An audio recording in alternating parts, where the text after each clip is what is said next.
So I actually want to start with when you got married and where your heads were at when it came to building a family. Oh my goodness. So when we got married, my husband was like new to the NFL.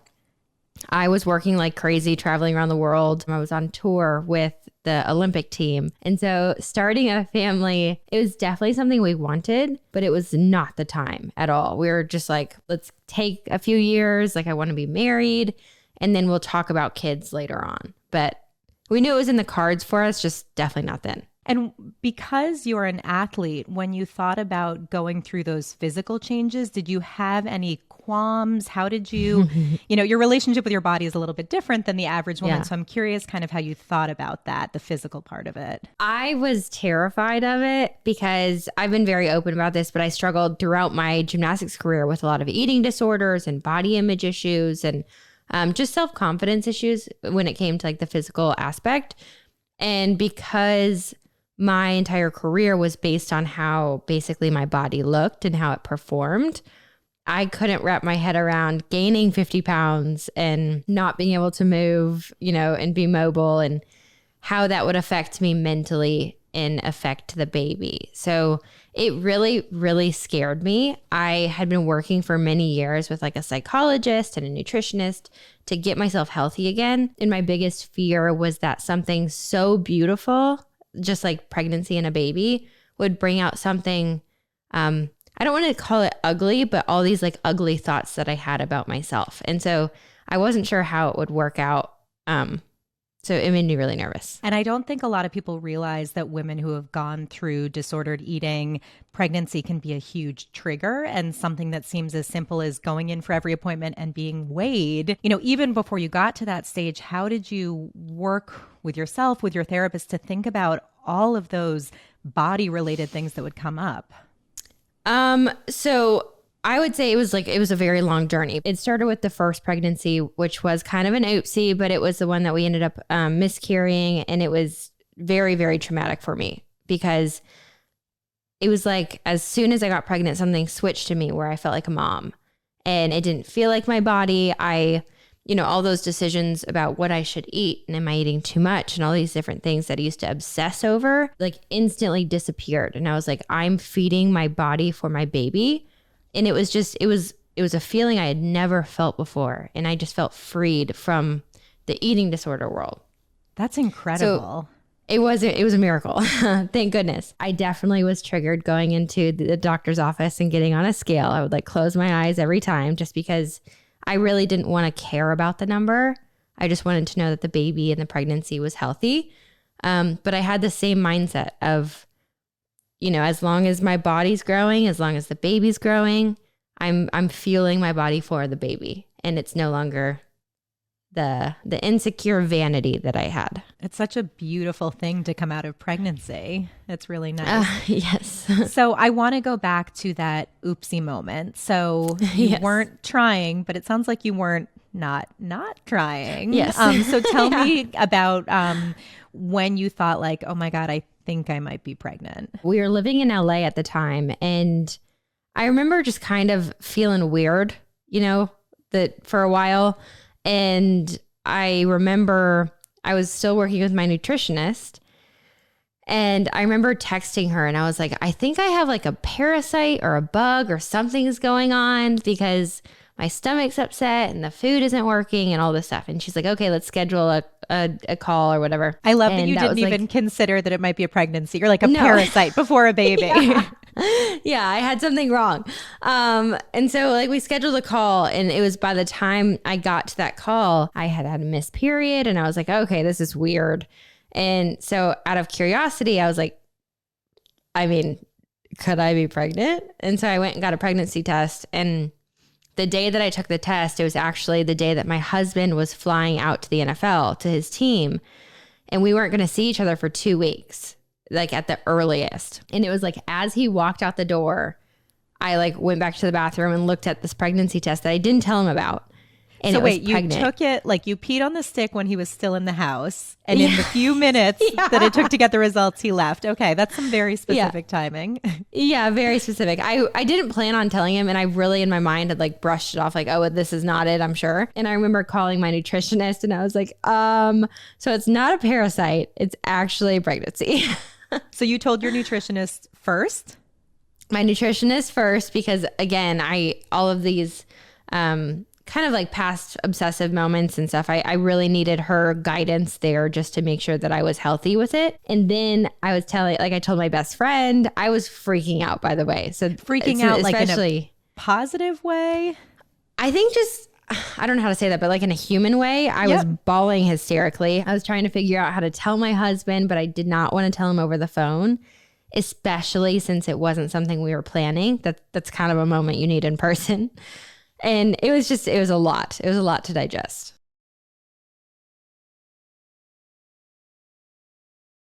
And I've watched in your YouTube video when you take the pregnancy tests, and one of the things you say is, oh my God, how am I going to tell him he's going to be a daddy? We're going to have a baby. How am I going to tell Andrew? He's going to be a daddy. When you thought of him as a dad, what did it make you feel? Oh, he's the best. He's the best dad in the entire world. And I knew he was going to be back then. He has phenomenal parents, and he was the best uncle, and he definitely wanted children. It's just, he's also a very type A personality where he plans and he wants to be ready and he wants to be financially ready and all these things. And so seeing him kind of work through that was hard, but he was also, in his mind, there was obviously no other option. He was just like, I am a dad. We are parents and we're doing this thing. So I love that. So tell me what happens next after you talk to him. I got home like late in the afternoon. We had kind of that whole night as mom and dad went to bed, woke up, and it was like the early afternoon that next day, I actually miscarried and started like bleeding like crazy. And I felt very, very sick. And I was like, something's just not right. And again, nobody prepares you for that or teaches you about miscarriage. So I didn't know what was going on. So I remember, and again, we were in LA at the time. My OBGYN was back in Nashville. So I ended up calling their kind of like hotline. And they said, you need to go to a doctor. This is most likely what's happening. It could be nothing. So we found somewhere to go, and within a couple hours, we were at an OB's office in LA, and we were doing ultrasounds and kind of blood tests and everything, and they had confirmed that I had miscarried. And it was such an emotional roller coaster because my husband was just getting excited, and he was like, so are they actually going to tell us are we going to get to see the baby for the first time? And it was just, there's so much new information. It hadn't even registered to him that we might be losing the baby. Was there a moment where it was confirmed, like our fear is this is really what's happening? And how did you react? Yeah, it was during the ultrasound. The OB, he was amazing, and he was the most perfect person for this scenario. I remember him saying like that your ultrasound looks exactly like it should for someone who has miscarried. And I remember just like replaying that in my mind, like, is he saying what I think he's saying? Am I reading that wrong? You know, when you overanalyze something enough. And so it's so interesting. I remember doing the same thing, that the exact phrase became really important. And it was like, you were reading into every word and the way they're saying it. It's so interesting. I remember we kind of got through that moment, and it was like right before the ultrasound. I remember my husband, he said, how are you feeling? And I said, and it's just a woman thing, and it's just a pregnancy thing. But I remember I knew the second I was pregnant, because I felt like there's just a feeling. Yeah. And I didn't have that feeling anymore. And I remember him saying, how do you feel? And I was like, I just don't feel pregnant. It was just weird. It was just like an innate feeling. And having that confirmed, I had a massive pit in my stomach. I didn't know how to digest that. Did you know before this how common miscarriages are? No, not at all. It frustrates me so much now having 2 kids, because every friend that I see who gets pregnant, in my mind, having gone through it, I'm like, did you know 1 in 3, 1 in 4 pregnancies end in miscarriage? And I mean, they need to be teaching every woman this, because I don't think it will make it any easier, honestly, but it just, you need to be aware of what can happen and how to handle it. I agree. And I'm curious if you had the same experience where after it happened to you and you started telling people, it was like all these women came out of the woodwork saying like, oh yeah, that happened to me or my best friend or my mom or my sister. Were you just really surprised at how common it was in your own group? Yeah. And that was kind of how all of this unraveled. Nothing really sunk in or hit home until we had gotten back home. And I had kind of, I would say hit a low. I did not know how to deal with it. And I had never really dealt with something like this before. I had never really dealt with loss before. I had never shown vulnerability really before, just based off of my career. By then we had started to show our life on social media. And I remember my husband had documented everything. Again, at the time, it was not to share with anybody. It was just for us. And I remember asking him, I was like, would you mind if we shared this? Because I was at such a loss. I had no idea where to even start to like heal from this. If you knew our dynamic back in the day, I shared nothing. Mm-hmm. It was like pulling teeth for my husband to post anything. I would be like, absolutely not. And so he was like, are you sure about this? This is a very vulnerable new thing that we're going through. And ultimately we decided to kind of like put this together and share it. And I remember sitting for hours and hours and hours, just bawling my eyes out, reading story after story after story after story of these women coming out of the woodworks and saying, I didn't know it was this common. I thought I was the only one. I didn't know how to heal from it. And it just made me feel like I wasn't alone and like I could get through it. So was it cathartic to read all of those stories and feel like you had a community? Yes. I mean, on one hand, it was the saddest thing I've ever, experienced because it was really hard for me to go through. And I consider myself a tough person, which doesn't mean anything. But then to see how many other people had gone through it made me very, very sad. But it was very cathartic just to know that I wasn't alone and that I had this community of women that I could lean on. And I was messaging women back and saying, how long did it take? And were you able to get pregnant? And am I just all these questions and fears that creep up in your mind, and having all of these women so bravely share and kind of hold my hand and vice versa, right, made it a lot easier to get through. I want to go back to, you mentioned the doctor when you were sitting in the room said, it's nothing you did. It's not that you ate something wrong. I know a lot of women have their sort of knee-jerk reaction or feelings of guilt or what did I do, which I imagine is why the doctor shared those sorts of things. Did you have any of those feelings of my body, oh my gosh, failed me when my body is supposed to do everything I want it to do? Yes. And it took me a really long time to really accept that.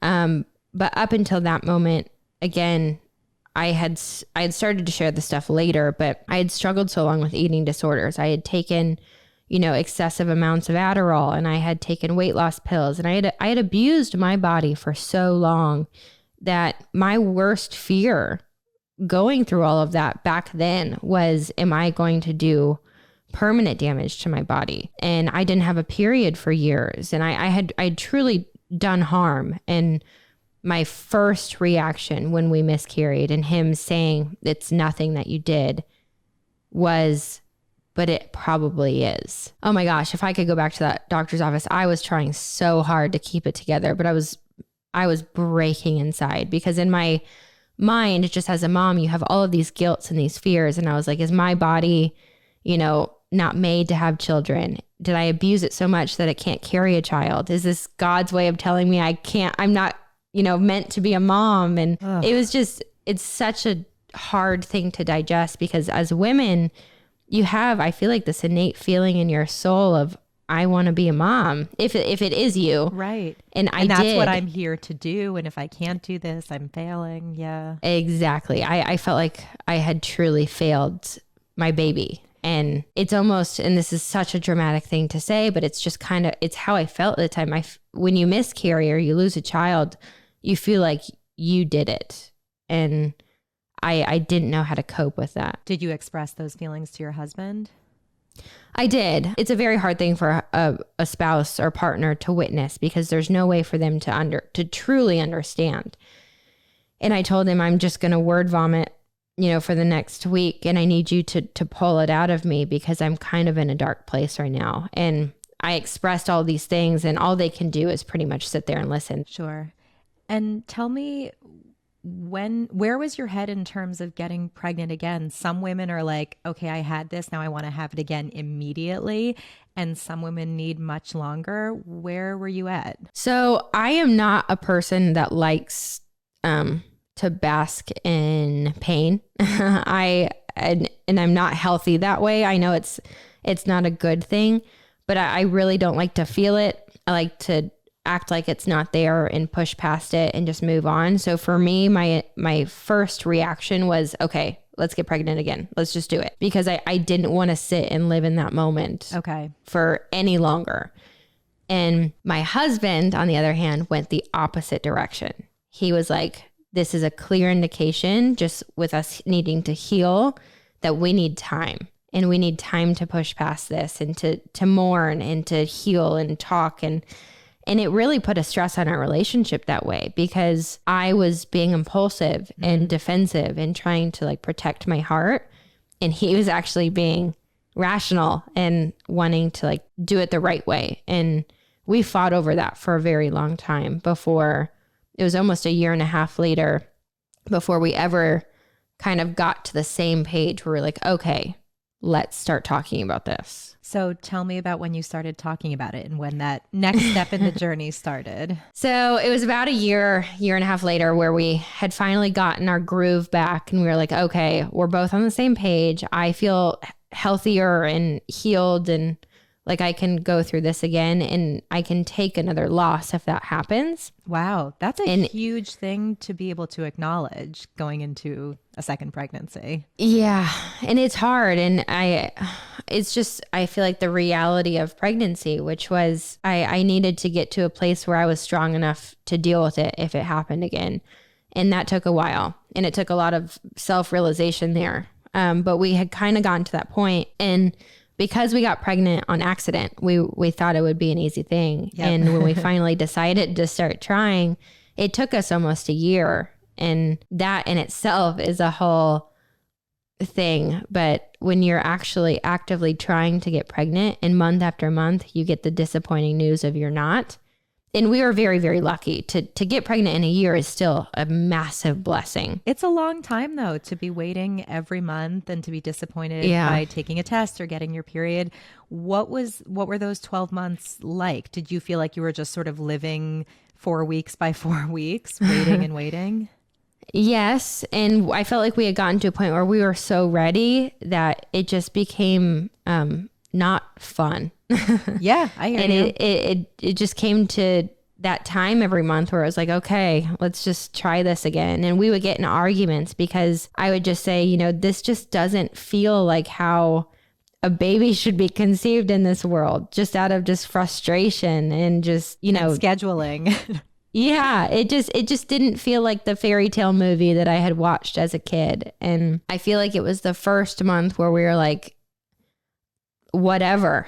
I'm done. I don't care. It was that month that we got pregnant. It always seems to be the case like that. Yeah. Something in your body as soon as you relax about it. So tell me when you knew you were pregnant the next time. So by then, two of our best friends, or like a couple of our best friends, were actually trying to get pregnant at the same time. So we were all kind of in this together. And I remember going over to their house one night and we were going to do like a pizza night and watch a movie.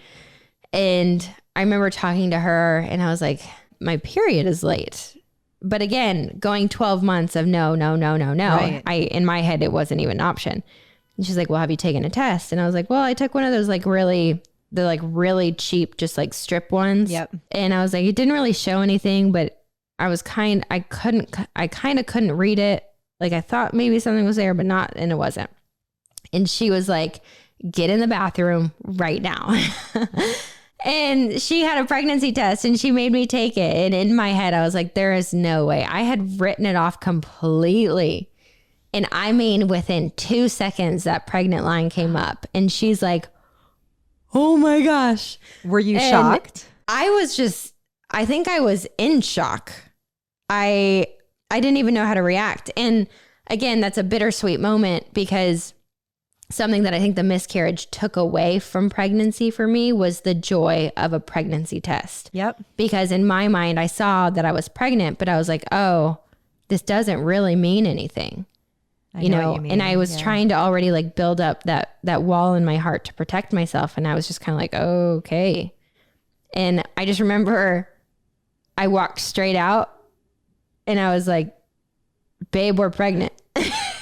And what did he say? And he was like, what? And I mean, it was the most anticlimactic thing in front of our friends. But again, I think the miscarriage took so much of that from us that I almost didn't want to hype it up. Of course. Yeah. I understand that, not wanting to celebrate, because you know, the more you celebrate it, the more you feel like you can lose. Yeah. When did you allow yourself to start to feel like this might be real? Did you not tell anyone for a little while? How did you act differently this time around? We really didn't change much. We told a lot of our friends and our parents and stuff pretty early on. I'd say like 10, 12 weeks. But I do feel like with every milestone that we crossed, I almost built a bigger wall. And I was like, don't get connected, don't get attached, all these things.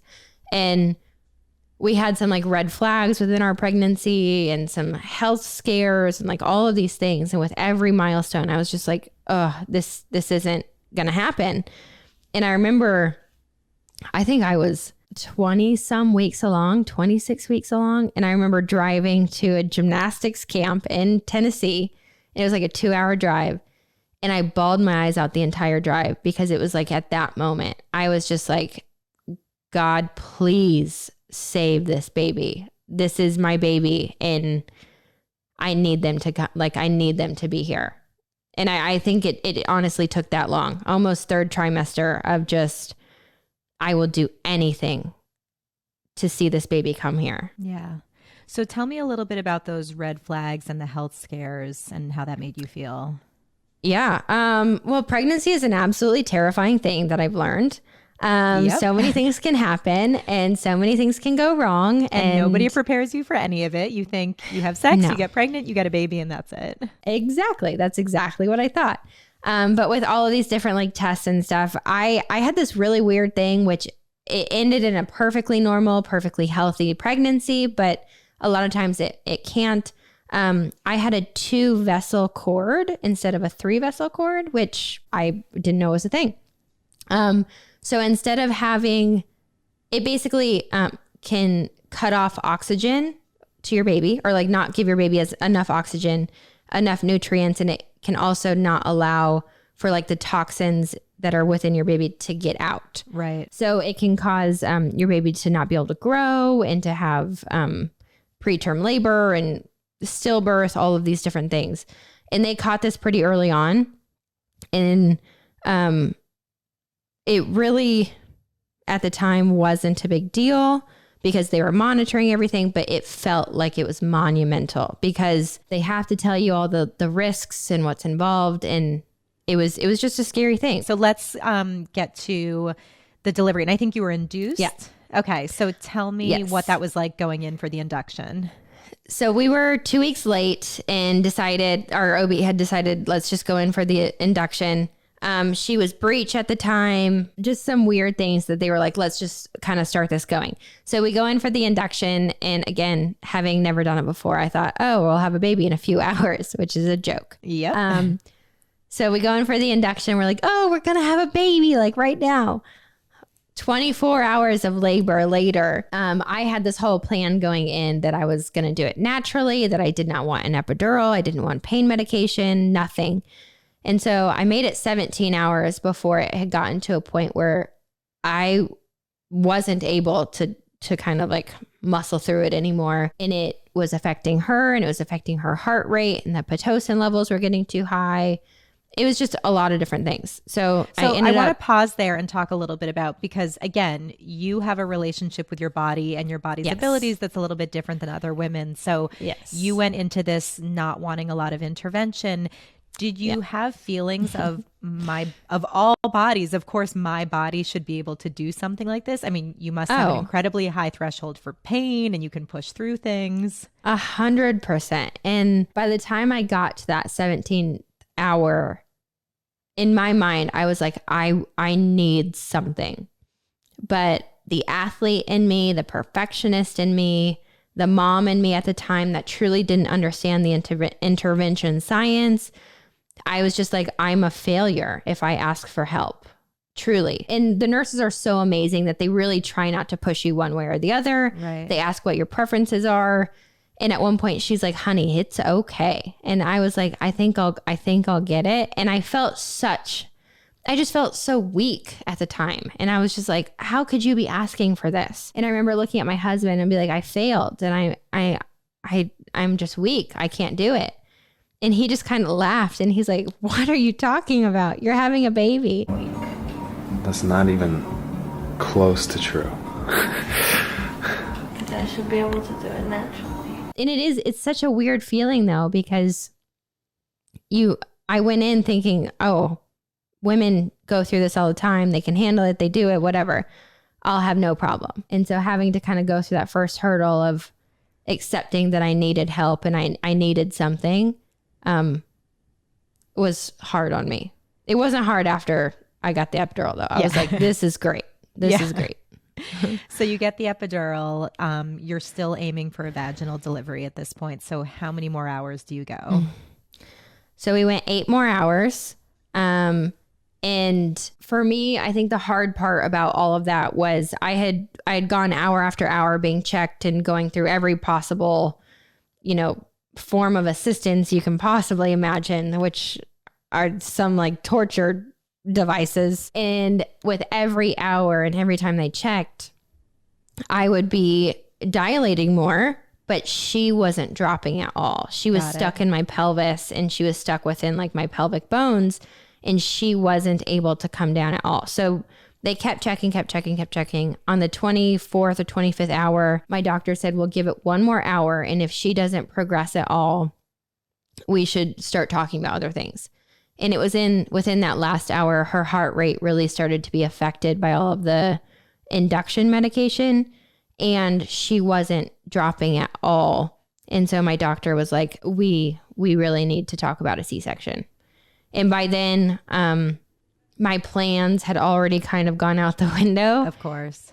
And to hear them talk about her and not me, I was like, whatever it takes for her, I don't care. That's such an interesting change in mentality to suddenly be thinking about her as a person who's going to be here soon. So then tell me about opting for the C-section. When they said that this was in her best interest and stuff and kind of laid it all out, something just switched to me and I was like, great, let's do it. Let's go. I'm ready. And I wasn't scared. I mean, I was terrified. It's a major surgery. So I was just praying that she was fine and I was fine. But it was basically from the moment that my doctor said, let's talk about a C-section, I think it was 10 minutes later, she was here. And when did you find out you were having a girl? Not until she was born. Oh, were your husband and you in agreement on not finding out? Absolutely not. My husband is as laid back as it comes. And I've never seen him voice such a strong opinion about something ever in our relationship or marriage. But he said, I do not want to find out. And it was because one of his teammates didn't find out and said the greatest moment of his life was actually being able to tell his wife what the baby was and have that moment for him. Oh, that's and I was so like, special. Fine. Yeah, I was like, that would okay, convince we can me. do That would win me over. Yeah. So you can kind of feel everything in a C-section and kind of not. So I knew when they pulled her out, and you can't see anything because of the curtains that are up and stuff, but my husband's sitting there with me and I just see kind of concern on his face and I don't hear her crying. And I felt like it was the longest 10, 20 seconds of my life, but she had just been under stress for a long time. So she was completely purple when she came out, didn't cry for a long time. Wow. And then I finally heard her crying, and I have never been so overcome with emotion in my entire life. I looked at my husband and he said, "Baby, it's a girl." And we just started bawling more than I've ever bawled in my entire life. Wow. I was just like, she's here. I'm here. She's good. It was the greatest moment. It's a girl, baby. It's a girl.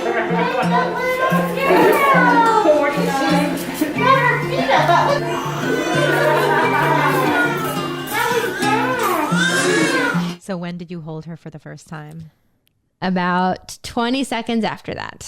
So with a C-section, they showed me her and they took her straight over to like the pediatric, ICU or NICU doctors. They gave her a quick check, got like the fluid out of her lungs, and then laid her straight on me. That's something that I was really happy with our hospital, is they do skin to skin as soon as possible. So for the entire hour that I was post-op and they were kind of stitching me back up and doing everything, I got to hold her, and it was just the greatest moment. So tell me about those few weeks and months postpartum. Oh my goodness. Nobody prepares you for that either. Nope. At all. The first few weeks and months postpartum was a struggle. It was the greatest few months, but as a new mom to your first baby, you're dealing with hormones and just the highs and lows of truly being on top of the world, and then, not to be dramatic at all, but being depressed. It's such a hard time to go through. And I remember there were nights where I'd be trying to like soothe her or take care of her or feed her, and I'm leaking everywhere and I'm bleeding everywhere, and I'm trying to nurse her and pump, and she's screaming. And it's just, there's so many struggles and kind of wrestling matches you go through as a new mom trying to figure it out. And on top of that, trying to deal with your own body and take care of a baby. It was a lot. It put a lot of tension on me and my daughter, and it put a lot of tension on me and my husband. And sure. It's just a crazy transition process trying to figure out how to do the whole thing. And I think there's a lot of pressure on moms, and, the culture is kind of, it's the most wonderful time of your life and everything is blissful. And anytime you don't feel that way, it's like, well, I must be doing something wrong. So that added pressure only makes it harder. Well, and people put such a pressure on moms to just know how to do it. Yep. And I think my biggest frustrations and my biggest hurdles emotionally was trying to deal with, why don't I know how to comfort my child? Yep. And why can't I nurse my child? And why, just all of these things. And that's very, very frustrating. And dealing with that thought of failure was really hard. And again, just crying sessions and meltdowns of just trying to say, I just felt like a bad mom so often. And my husband would be like, "Honey, you're doing a great job. Everybody goes through this," which is very hard to believe at the time. Yeah. I was like, but all the Instagram moms make it look so easy. It's all perfect. It's so perfect. And I found it incredibly shocking to recover from a C-section. Like I remember the first time I stood up afterwards, I actually felt like it wasn't my body. I remember looking in the mirror, like I couldn't get on and off the toilet. I couldn't get in and out of the shower. And I was not an Olympic gymnast. So like, how did it feel to have so little control over your own body? I remember friends of mine who had C-sections saying it was easy, and I went in thinking, I could handle it again. And I think I set my expectations way too high and tried to convince myself that it just was going to be a breeze going in. So I was very shocked, and I don't want to say disappointed, but there was a major reality check going through all of it. But I do remember the first time they make you stand up and walk, I was like, I have not felt this type of pain ever in my life. And not being able to walk or sit down on the toilet or just take care of yourself as a human was humbling. Going through it the first time was definitely a struggle, just because I didn't know how to do it. I didn't know how to take care of myself going home. And because of my background, I'm always thinking I can beat the clock and I can overcome it quicker. And so I had a lot of reality checks there as well. So how long after Drew did you think about, okay, I think we want to have another baby? And again, were you and your husband in agreement on how big your family should be? After Drew, we knew we wanted to go again. My doctor had said, especially after a C-section, I want you to wait at least a year before we have any conversation. I went back in for my year, checkup, and I was like, we're ready if you give us the okay. And she said, yeah, hopefully I see you soon. And in my mind, I was kind of like, you probably won't see us for another year or so, just like with my daughter. And I'm not kidding. I was back in the office a month later and I was like, I do not know how this is possible. So it happened a lot quicker than we thought. I actually, long story short there, I had missed my period that first month going off of birth control. And in my head, it wasn't even, again, an option that I was pregnant. I was just like, my hormones aren't regulated. Sure. All of this. And I went 2 months basically and missed my period again. And I was like, dang, this is just going to take a while. My hormones still aren't like regulating. Shawn, I'm noticing a common thread here. You never believe that you're pregnant. You're like, it's a parasite. It's my hormones. I know. My husband and I got in a huge fight one day. Huge fight. And it was after that fight, I remember having this thought. I was like, we just fought over nothing. Nothing. And I started it. And so I like ran down to the bathroom. Same story. Took a pregnancy test really quick, set it on the counter. I was like, this is dumb that I'm even taking it. Went and argued with him some more. Came back and I was like, oh, this makes sense. I'm just emotional. And I was very blatantly pregnant. So what did you say to him? I just showed it to him. And this is okay since it was our second time around or third time around. And my husband and I had such a strong relationship, or do. But he goes, I freaking knew it. Oh my God. He's like, the way you've been acting. And I was like, easy. / that's exactly why you took the test. So your heads were in the same place. Yeah. So tell me how that pregnancy felt. Were you able to like extract more joy from it since you had carried a baby to term at that point? I was. And it was kind of a breath of fresh air because I was so distracted and consumed by my toddler. I was able to just kind of breathe through this whole pregnancy, and I didn't have time to obsess over it or worry or any of it. I honestly just forgot all the time that I was actually pregnant. It's kind of a blessing, right? When you're at the other end of the spectrum. And I remember going to like our anatomy scan and being like, oh shoot, this is real. Yeah. And got to see him, and we had found out that time what we were having. So why did you decide to find out that time? We just wanted to go through the whole choice of options, and we wanted him to be his own little person. So tell me about that delivery. Obviously a little bit different, maybe a little bit quicker. A lot different, a lot quicker. We still had some ups and downs with that one. It was definitely different having not gone through the 24 hours of labor.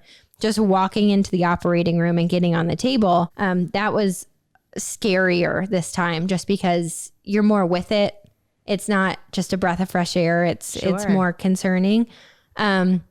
But he was doing great. I was doing great. The only thing that was a little hard is I have naturally very low blood pressure. So I was kind of going, I don't want to say in and out during the surgery, but my blood pressure was dropping so much that we had to like really pump myself full of drugs, which was causing me to be pretty loopy. But he got here beautifully and easy. He started basically screaming before he was even out of me.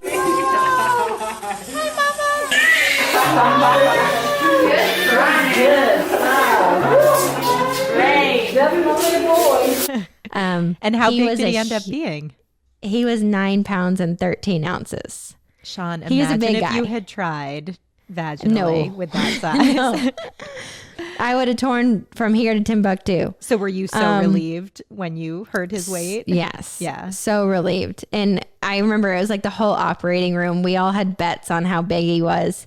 And we all just started giggling because he was so big. Hey, bud. 9:13. 21 inches. You made it, bud. You made it. I do remember I was pretty loopy just because of everything that they had to give me. But it was just bliss. He was screaming, and then as soon as he was on top, like on my chest, he was just super silent, and we just got to cuddle. The only other thing that was a little frustrating and hard about that delivery was by the time post-op was done and we got back into the room, I had a pretty bad reaction to all of the blood pressure medication that they had to have me on. So I was projectile vomiting for about 7 hours straight and couldn't hold him, couldn't really nurse him. I thought I was going to bust open my C-section incisions. That was a brutal, but That's awful. So tell me about introducing the siblings. So because of COVID protocol, our daughter actually wasn't allowed to come to the hospital, which was really hard. But we went home 48 hours later. We actually got discharged early, which was awesome, and got to introduce them. And it went better than we could have imagined. She was in love with him and just wanted to hold him and kiss him and cuddle him. And she just thought he was hers, which is awesome. You get baby kiss?